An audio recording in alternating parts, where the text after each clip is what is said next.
Bonjour, bonsoir, chers étudiants. Pour un plaisir de vous retrouver à travers cette vidéo pour continuer avec le cours de biochimie métabolique. Et nous allons démarrer cette partie avec la glycolyse. Je rappelle que le dernier chapitre étudié portait sur la bioénergétique. Au cours de ce chapitre, donc nous avons parlé des réactions dergoniques, des réactions exergoniques, nous allons parler des voies métaboliques. Nous avons vu le rôle de l'ATP, des molécules à haut potentiel énergétique. Maintenant, nous sommes prêts à entamer la biochimie métabolique. Donc, le dernier chapitre faisait la transition entre la biochimie structurale et la biochimie métabolique. Donc, au cours de cette deuxième partie ou encore deuxième session, donc nous allons parler et nous allons voir plusieurs chapitres. Donc, il y a la glycolyse, il y a ensuite le cycle de Krebs. Alors, nous allons parler, je dirais mieux, de différentes voies métaboliques. Donc, la glycolyse et la décarboxylation oxydative de l'acide pyruvique. Il y a aussi le cycle de Krebs. Et puis, on va parler de la chaîne respiratoire mitochondriale, bêta-oxydation. Et éventuellement, on pourrait, si le temps nous le permettra, parler du métabolisme des acides aminés. Alors, c'est quoi la glycolyse? La glycolyse, c'est une voie métabolique, c'est-à-dire un ensemble de réactions, une série de réactions qui permettent donc la transformation d'un substrat. Et comme il s'agit de glycolyse, le substrat en question, c'est le glucose. Donc, il s'agit d'une série de réactions métaboliques, toutes catalysées par des enzymes qui vont convertir le glucose en deux molécules d'acide pyruvique. Donc, la glycolyse s'appelle aussi voie d'Enmeyer-Hoff. La glycolyse, c'est en fait l'oxydation incomplète du glucose. L'oxydation incomplète, pourquoi? C'est parce que la glycolyse transforme le glucose C6H12O6 en acide pyruvique. Acide pyruvique, c'est CH3, COOH. Acide pyruvique ou encore on peut dire pyruvate. Pyruvate, CH3COCO-. Donc, c'est un composé organique. Donc, on a démarré avec un composé organique et on a abouti à un autre composé organique. Dans ce cas, il s'agit d'une oxydation incomplète. Maintenant, ce qu'il faut savoir, c'est que le glucose, l'oxydation du glucose, n'oubliez pas que le glucose, c'est un substrat énergétique et en tant que substrat énergétique, donc le glucose doit être dégradé, le glucose doit être oxydé pour pouvoir produire de l'énergie à partir des électrons qui seront issus, transférés, perdus au cours des réactions d'oxydation. Maintenant, l'oxydation du glucose se fait en deux temps.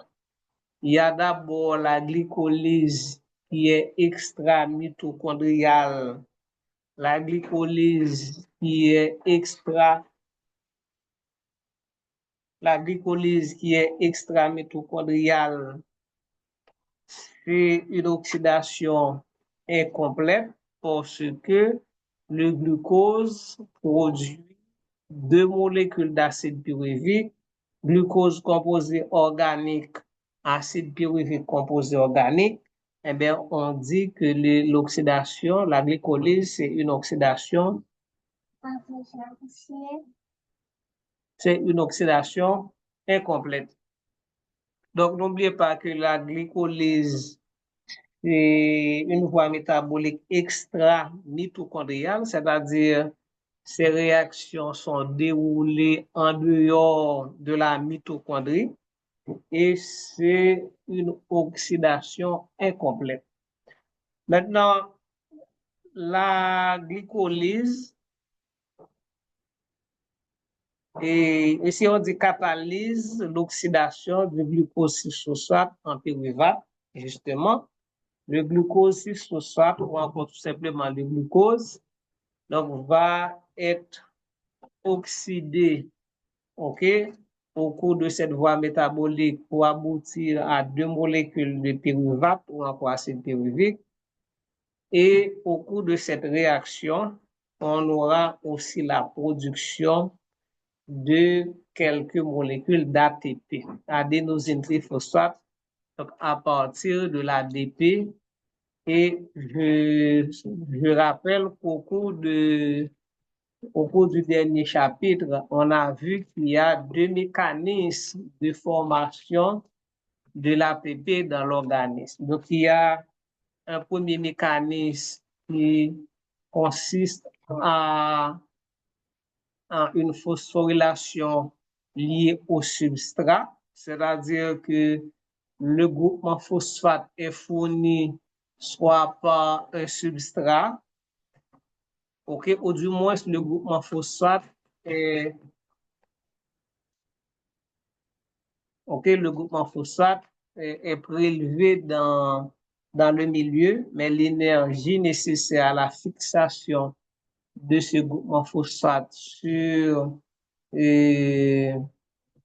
l'ADP est fournie par une molécule à haut potentiel énergétique ou du moins par un gradient électrochimique comme c'est le cas de la phosphorylation oxydative de l'ADP.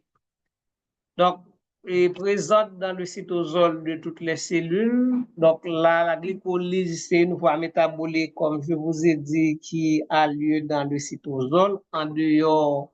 Alors, quand on dit dans le cytosol, c'est pas par rapport au noyau, mais c'est surtout par rapport à la mitochondrie. Donc, c'est une voie métabolique extra-mitochondriale.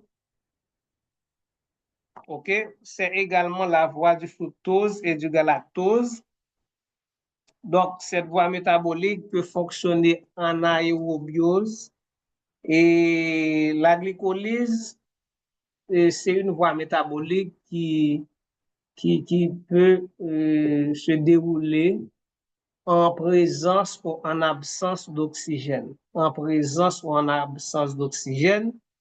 Mais ce qu'il faut dire, donc les résultats sont différents selon que l'oxygène est disponible ou non. Donc, si l'oxygène est disponible, donc l'acide pyruvique issu de cette voie métabolique donc, va être transformé en acétyl-CoA par la décarboxylation oxydative et l'acétyl-CoA va entrer dans le cycle de Krebs pour être oxydé complètement.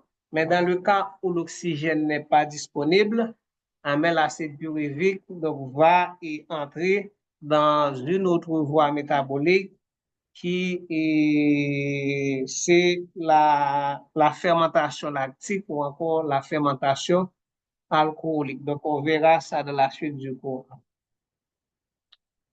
Alors, la glycolyse permet aux muscles squelettiques de fonctionner à des niveaux élevés quand l'oxydation aérobie devient insuffisante.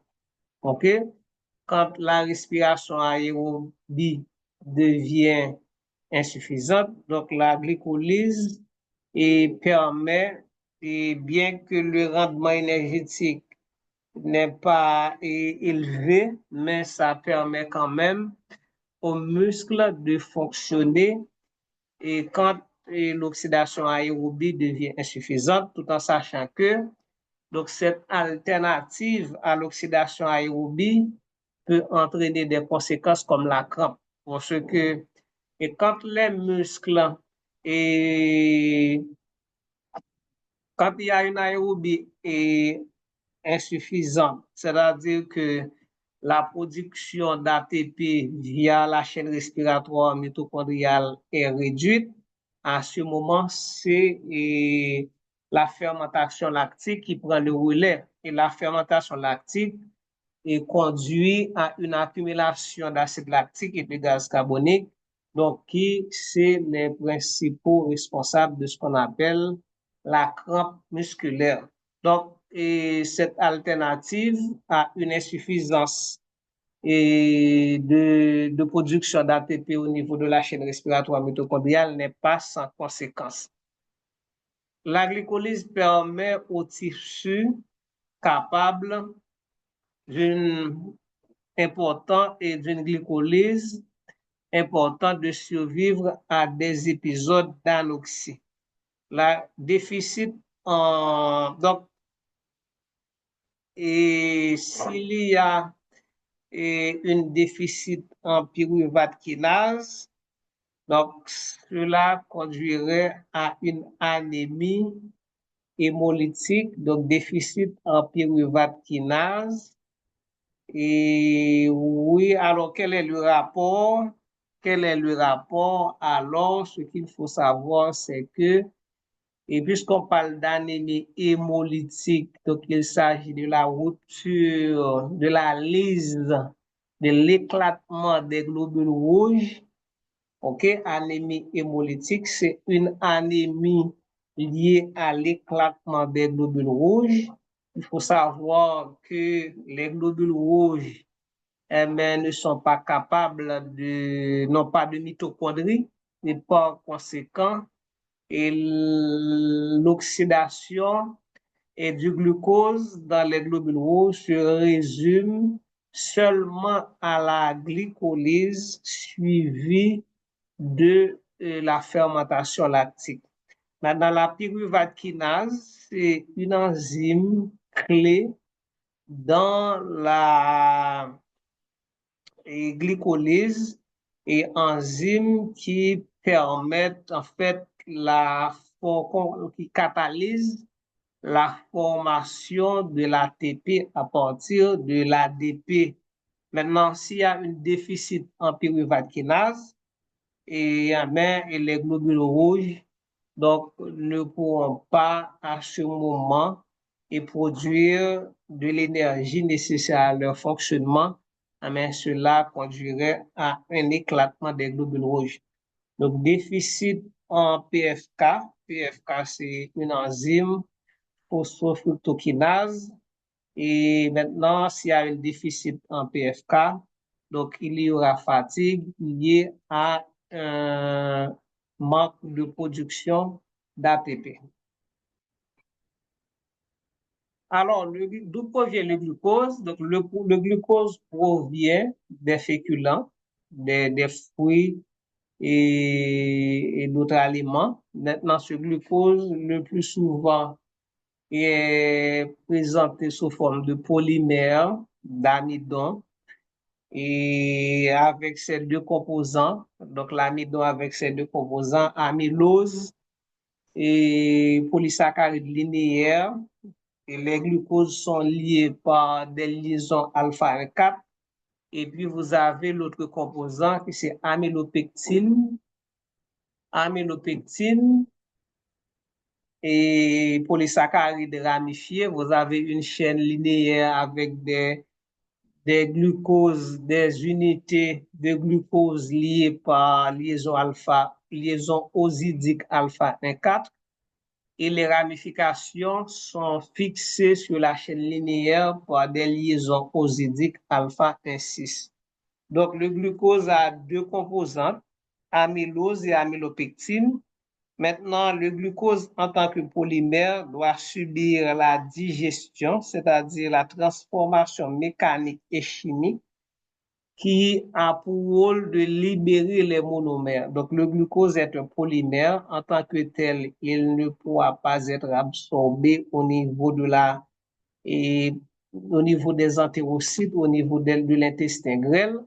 Eh bien, il doit être réduit en monomères, ok, donc qui est eux-mêmes sont capables de traverser la membrane plasmique des entérocytes avant d'arriver dans le sang et être conduit au niveau des cellules pour être métabolisé.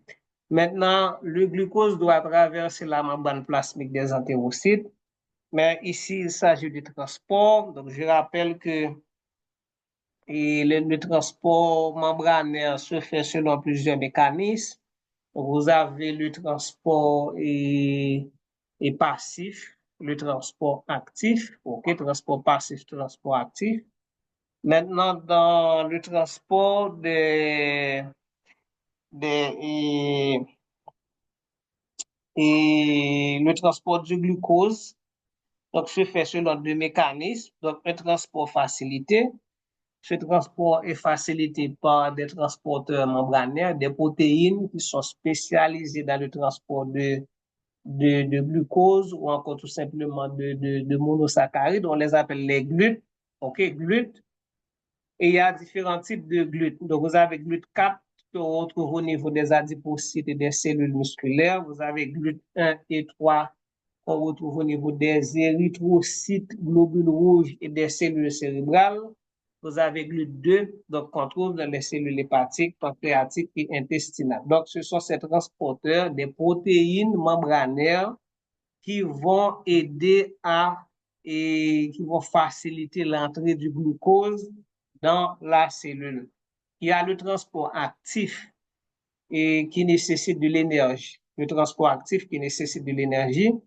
Et ici, il s'agit d'un cotransport où le glucose est transporté avec un atome de sodium. Donc, le sodium entre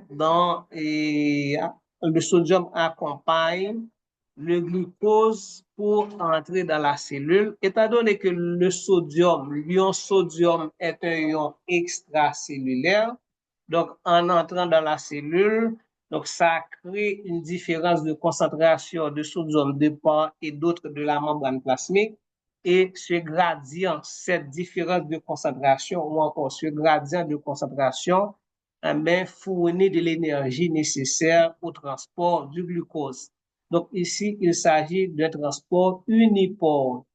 OK? De transport et on parle de sympore. C'est pas unipore, on parle de sympore. C'est-à-dire que donc le glucose et le sodium donc et pénètrent dans la cellule dans le même sens. OK? Donc, on parle de le transport dans le même sens. Donc, le glucose et le sodium sont transportés dans le même sens. Donc, c'est le sympore. Si le transport est fait dans le sens inverse, on parlerait d'antipore. OK? Et en même temps, à travers la membrane, donc, cellules épithéliales, intestinales, etc. Donc, nous allons parler maintenant des étapes de la glycolyse. Donc, la glycolyse, c'est une série de 10 réactions catalysées par 10 enzymes cytosoliques. C'est-à-dire ces enzymes, on les trouve dans le cytosol. OK? Série de 10 réactions catalysées par 10 enzymes cytosoliques intermédiaires de la glycolyse. Donc, les intermédiaires de la glycolyse sont tous phosphorylés. OK? Tous phosphorylés. Et oui, tout intermédiaire, sont phosphorylés. Alors, quand on parle d'intermédiaire, il faut savoir que et la réaction commence avec le glucose qui n'est pas phosphorylé. Et à partir du glucose, on va obtenir des intermédiaires et puis et ensuite le produit final. Donc, les intermédiaires, les métabolites ou encore les intermédiaires réactionnels, c'est toutes les molécules qu'on trouve entre le premier substrat, le glucose, et le produit final qui est l'acide pyruvique. Donc, le glucose qui va démarrer la réaction n'est pas phosphorylé. L'acide pyruvique ou pyruvate qui termine la voie métabolique n'est pas phosphorylé. Mais par contre, toutes les molécules que nous joignons entre glucose et acide pyruvique, il y a phosphorylé. Donc, c'est pourquoi on dit ici intermédiaires de la glycolyse, ils sont tous phosphorylés. Et le fait que ces produits sont phosphorylés, donc ils ne peuvent pas traverser la membrane plasmique. D'ailleurs, vous allez voir que la première réaction du glucose, une fois pénétré dans une cellule, c'est la phosphorylation, parce que la phosphorylation a deux rôles: empêcher le glucose de sortir de la cellule et ensuite préparer le glucose, activer le glucose pour les prochaines réactions.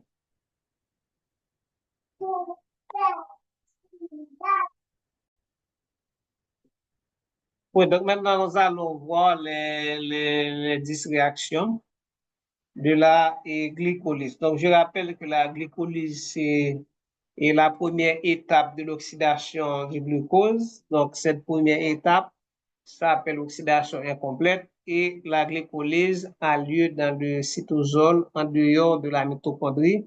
Donc on dit que la glycolyse est extra-mitochondriale. Donc première réaction du glucose, c'est la phosphorylation du glucose. Donc, cette réaction, comme je l'ai dit, cette réaction a deux objectifs. D'abord, c'est